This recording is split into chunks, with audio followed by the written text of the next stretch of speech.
মিষ্টি কিন্তু আমাদের অনেকেরই খুবই পছন্দের।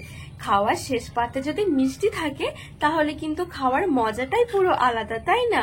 তবে সেই ডেলি দোকান থেকে মিষ্টি কিনে আনা একটু ঝামেলারই মনে হয়।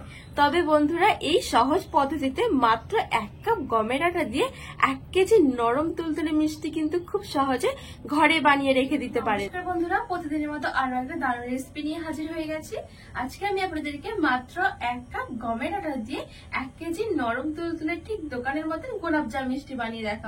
খুবই সহজ বন্ধুরা। আর এই গোলাপজাম মিষ্টিগুলো কিন্তু পুরো দোকানের মতনই খেতে লাগবে। আপনারা কিন্তু খাওয়ার সময় কোনোভাবেই বুঝতে পারবেন না যে এগুলো গমের আটা দিয়ে তৈরি করা হয়েছে। আর বানানো কিন্তু খুবই সহজ। তো বন্ধুরা, চলুন আমি খুব সহজ পদ্ধতিতে এই গোলাপজাম মিষ্টি বানিয়ে দেখাবো। আশা করছি আপনাদের অনেক পছন্দ হবে। তো পুরো ভিডিওটা না টেনে শেষ পর্যন্ত দেখার অনুরোধ রইল।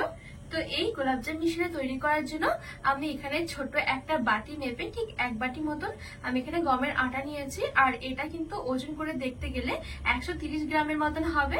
তো আপনারা কিন্তু এর থেকে কমও নিতে পারেন, আবার বেশি নিতে পারেন। তবে একটা বাটি বা কাপে করে মেপে নেবেন, তাহলে কিন্তু পরবর্তী জিনিসগুলো দিতে অনেক সুবিধা হয়ে যাবে। তো এই গমের আটাটা আমি একটা বাটির মধ্যে নিয়ে নেব আর দিয়ে দেব ঠিক ততটাই আমি এখানে নিয়েছি গুঁড়ো দুধ। মানে গুঁড়ো দুধ আর আটার পরিমাণটা একটু সমান রাখতে হবে।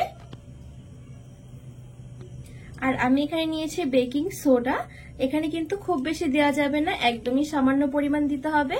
আর এই দেখুন, ঠিক আমি এখানে 1 চামচের ঠিক এতটা পরিমাণ নিয়েছি, মানে 4 ভাগের 1 ভাগ মতন বেকিং সোডা নিয়েছি। এবারে শুকনো জিনিসগুলো আমি একটুখানি মিশিয়ে নেব। এই শুকনো জিনিসগুলো আমি খুব সুন্দর করে মিশিয়ে নিয়েছি। এবারে দিয়ে দেব ঘি।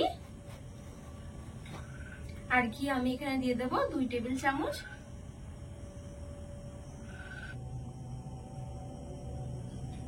এবারে ঘিটা দিয়ে আমি ভালো করে সবকিছু একটু ময়াম করে নেব।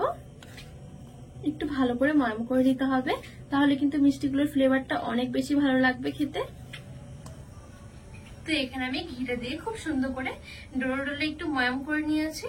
এবারে এখানে আমি অল্প অল্প করে জল দিয়ে একটা ডো তৈরি করে নেব। ডোটা কিন্তু একটু নরম করে মাখবো।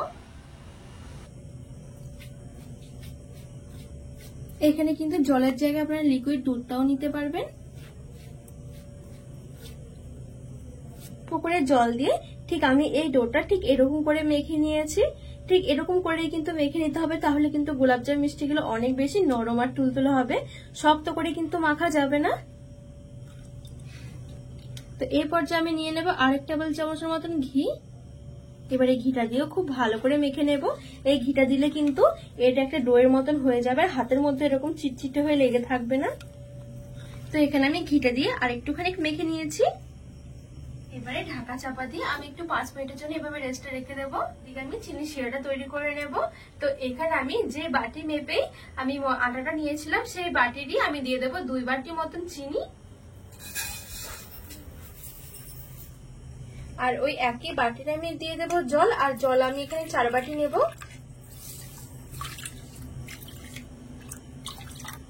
আর নিয়েছি 2টো এলাচ। এবার চিনিগুলো ভালো করে গলিয়ে আমি কিছুক্ষণ ফুটিয়ে নেব শিরাটা।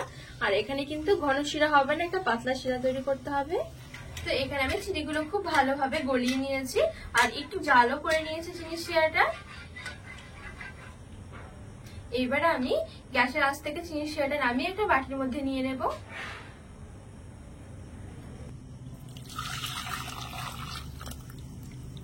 আর এই চিনি শিরাটা আমি সঙ্গে সঙ্গে ঢাকা দিয়ে রেখে দেব। আর এদিকে 5 মিনিটের মতন হয়ে গেছে, আমি এই ডোটা রেস্টে রেখেছি। এবার এখান থেকে অল্প অল্প করে নিয়ে আমি মিষ্টিগুলো তৈরি করে নেব। তার আগে আমি হাতের মধ্যে একটুখানি ঘি লাগিয়ে নিচ্ছি। আর এই মিষ্টিগুলো তৈরি করতে হাতের মধ্যেখানে একটুখানি ঘি মেখে নিতে হবে, তাহলে কিন্তু হাতের মধ্যে আর লেগে যাবে না। খুব সুন্দরভাবে কিন্তু মিষ্টিগুলো তৈরি করা হবে। তো এই দেখুন, আমি এখানে গোল করে মিষ্টিগুলো তৈরি করে নিয়েছি। খুব বেশি একটা বড় করিনি, একটু মিডিয়াম সাইজে রেখেছি, তার কারণ তেলে দেওয়ার সঙ্গে সঙ্গে কিন্তু অনেকটাই ফুলে যাবে। তো বাদ বাকি মিষ্টিগুলো আমি ঠিক একইভাবে তৈরি করে নেব।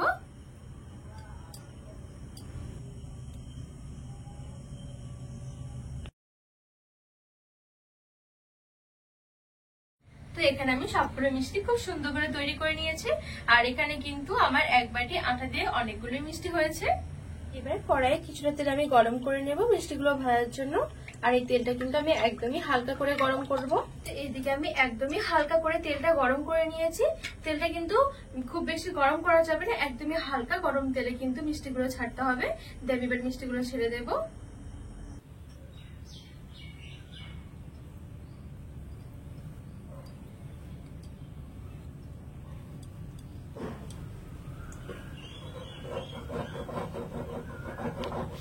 এখানে আমি সবগুলো মিষ্টি ছেড়ে দিয়েছি। এবার একদমই হালকা আছে, একটু লাল হওয়া পর্যন্ত আমি মিষ্টিগুলো ভেজে নেব। 2 মিনিট পর ভাজার পর এখানে কিন্তু খুব সুন্দর একটা কালার এসে গেছে হালকা করে। তো এবারে গ্যাসের আঁচটা আমি বাড়িয়ে এবার লাল করে ভেজে নেব। একেবারে কিন্তু হালকা আঁচে ভাজা যাবে না, তাহলে কিন্তু মিষ্টিগুলো ভেতর থেকেও শক্ত হয়ে যাবে, তখন আর রস ঢুকতে চাইবে না। তো এখন কিন্তু খুব সুন্দর একটা লাল কালার চলে এসেছে। এর বেশি আমি আর কালো করবো না, তেল থেকে তুলে নেব। আর এদিকে যে আমি চিনি শিরাটা রেখেছিলাম, চিনি শিরাটা কিন্তু হালকা কুসুম গরম আছে, এই অবস্থাতে দিয়ে দিতে হবে। যদি চিনি শিরাটা একেবারে ঠান্ডা হয়ে যায় তাহলে একটুখানি গরম করে নিতে হবে, হালকা কুসুম গরম করলে হয়ে যাবে। তো এই দেখুন মিষ্টিগুলো কিন্তু এখন কতটা ছোট ছোট আছে, কিছুক্ষণ পর দেখবেন কতটা ফুলে বড় বড় হয়ে যাবে। তো চিনি শিরার মধ্যে মেশানো হয়ে গেলে আমি এবার ঢাকা দিয়ে রেখে দেব 30 মিনিট। তো ঠিক 30 মিনিট পর দেখুন মিষ্টিগুলো কতটা ডবল হয়ে গেছে ফুলে, আর কত সুন্দর লাগছে, আর কতটা রস ঢুকেছে দেখুন মিষ্টির মধ্যে, একেবারে নরম তুলতুলে হয়েছে। ঘরে যখন এগুলো বানাবেন তখন কিন্তু নিজেরাই বিশ্বাস করতে পারবেন না যে এগুলো আটা দিয়ে তৈরি করা হয়েছে আর নিজের হাতে এত সুন্দর সুন্দর মিষ্টি তৈরি করা হয়েছে। তো এবার চলুন আমি মিষ্টিগুলো আপনাদেরকে কেটে দেখাই যে কতটা লোভনীয় লাগছে মিষ্টিগুলো। ঠিক দোকানের মতো নরম তুলতুলে হয়েছে বন্ধুরা মিষ্টিগুলো। আপনারা কিন্তু অবশ্যই এভাবে একবার বাড়িতে বানিয়ে দেখবেন, খেয়ে কিন্তু কেউ বুঝতে পারবে না যে এগুলো ঘরে আবার আটা দিয়ে তৈরি করা হয়েছে।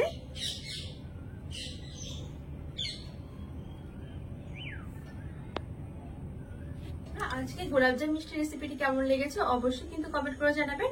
আর আমাদের প্রত্যেকের ঘরে কিন্তু কম বেশি আটা থাকে, তবে আটা দিয়ে এভাবে একবার বানিয়ে দেখবেন, খুবই সুন্দর হয় মিষ্টিগুলো। যখন খেতে ইচ্ছে করবে তখনই কিন্তু ঝটপট তৈরি করে নিতে পারবেন।